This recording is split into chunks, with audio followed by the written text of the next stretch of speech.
video ng aming anniversary sa Hotel H2O dito sa Manila Ocean Park. Bali, same day lang din to at ang gusto nga naming puntahan yung Oceanarium. 4 PM nga pala to at napansin nga namin na konti na lang yung mga taong pumapasok. Yung iba kasi nakapag-ikot-ikot na at yung iba kumakain naman. Kaya nga nakita namin na halos wala ngang pila dito sa Oceanarium. Dahil 2 tickets nga lang yung included dun sa hotel namin. Dahil din lagpas na ng 2 feet si Joey. Dito nga kami kukuha ng tickets sa may reservations na nagkakahalaga nga ng 750. Tingnan nyo naman, wala talagang pila dito sa may Oceanarium nung papasok kami. Parang mas maganda nga na sa hapon na nga lang pumunta. Bukod na nga sa walang pila at hindi na nga mainit dahil hapon na, makakapag-selfie ka pa, makakapag-video at makakapag-picture kayong pamilya. Na nga lang dito sa Manila Ocean Park, lalo na dito sa may Oceanarium kasi napakadami talagang uri ng isda dito. May mga malalaki, maliliit, at may mga kakaiba pa nga yung itsura. Ang ganda nga lang din natin ipasyal yung mga anak natin dito at family bonding na rin ba? Okay. Let's go! Wow, big!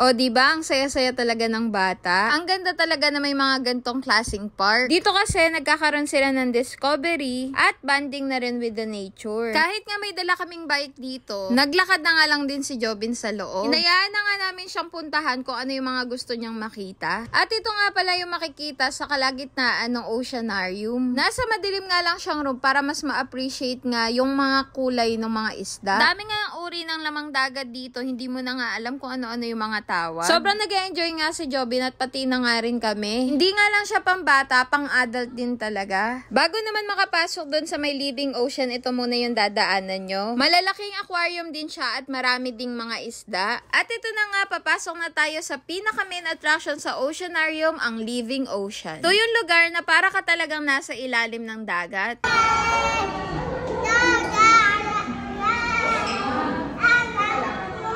Sobrang na-amaze talaga si Jobin dito. Paano ba naman nasa ilalim ka ng tubig? Tapos makikita mo yung mga shark, stingray, at iba't ibang klase ng isda na lumalangoy sa paligid mo. Kaya naman dito talaga maganda mag-selfie or video talaga. Wala naman pong time limit dito and you can enjoy the view as long as you want. Kung day tour ka nga, mas maganda pumasok ka sa Oceanarium ng after lunch or 12:30. Dahil nga yung iba ay kumakain at yung iba naman ay nasa Sea Lion Show. At may nakita nga rin kami dito sa loob ng Oceanarium na pwedeng hawakan natin yung isda. Ang problema nga lang, medyo mahihain yung mga isda dito. Pagkatapos nga bumalik ulit kami dun sa loob ng living ocean dahil napakaganda nga talaga ng view dito. Halos ito na kasi yung pinakadulo ng Oceanarium. Ang ganda lang talaga na pinagmamasdan yung mga lumalangoy na isda. Lalo na nga yung stingray na parang lumilipad. Ang cute nga lang. Kami nga rin ni Daddy Vince dito talaga din nag-enjoy. Paano ba naman talagang nakakaaliw silang pagmasdan? Parang gusto ko na nga magpabili kay Daddy Vince ng aquarium ah. At ito naman yung pinaka-last talaga na makikita nyo sa Oceanarium. Ang mga shark. Baby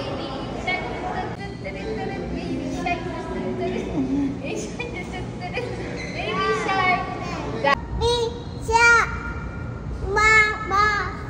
Pagkatapos naman nito, hindi na nga talaga namin alam kung saan kami pupunta. Pero nadaanan nga namin yung Antarctica Unveiled. Mga 4:15 to at gusto na nga sana namin pumasok. Pero ang sabi nga nila dito, mas maganda nga daw pumunta na lang din kami sa Sea Lion Show. At dahil nga masunurin kami, bumaba nga kami dali-dali. 4:30 PM nga pala yung Sea Lion Show at All Bird Show. Kung nagugutom ka nga, may snacks sila dito. Located nga pala to sa gilid ng entrance ng Manila Ocean Park. Halos nga lahat ng tao ay nandito. Medyo may kainitan nga lang pero bawal ka magpayong dito. Di kasi makikita ng nasa likod kung nakapayong tayo. At kaya na nga magsisimula na ang All-Star Bird Show. And starting with the parrot. Sassy! Rocky! Rocky! Rocky!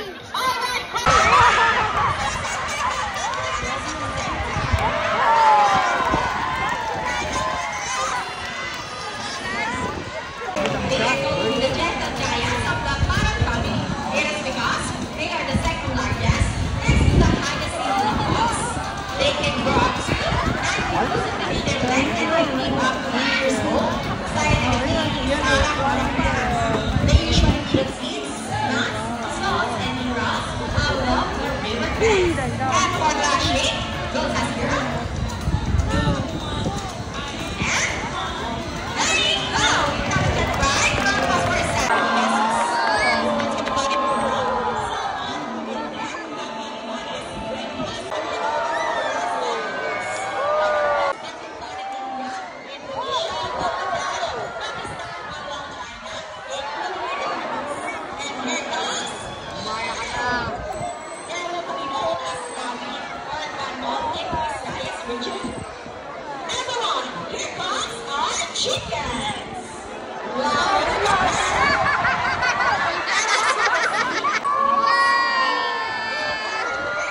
At susunod naman ang Sea Lion Show. Ang galing nga dahil nai-instruct nila dito yung mga Sea Lion. At marunong pa nga pumalakpak. At ayon nga sa pagkakarinig ko, ang pangalan ng Sea Lion dito ay Ayla at Icy.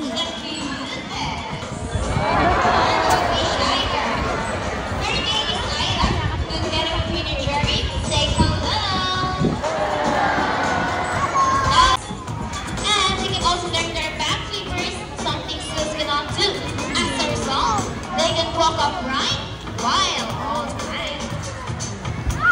And that's a fine demonstration. How about a round of applause for Ice and Ida? Alright, and a round of applause for Silan Dance. As you can see, they can all see their imagination. Paano daw? Paano daw? From predators, they can achieve a burst velocity. Ready, Ice? 25 miles per hour. That's so fast. On us, another round of applause for Icy, the prettiest. Great job, girl. Wow, nice glide. And another one. She's asking for it.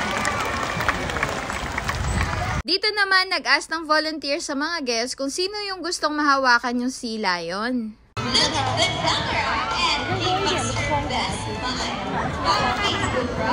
The kids should be on that. And let's with Icy. Okay, mom, all you have to do is put your hands to the back, over your lips, and hold it for 3 seconds. 3 seconds, ma'am, already?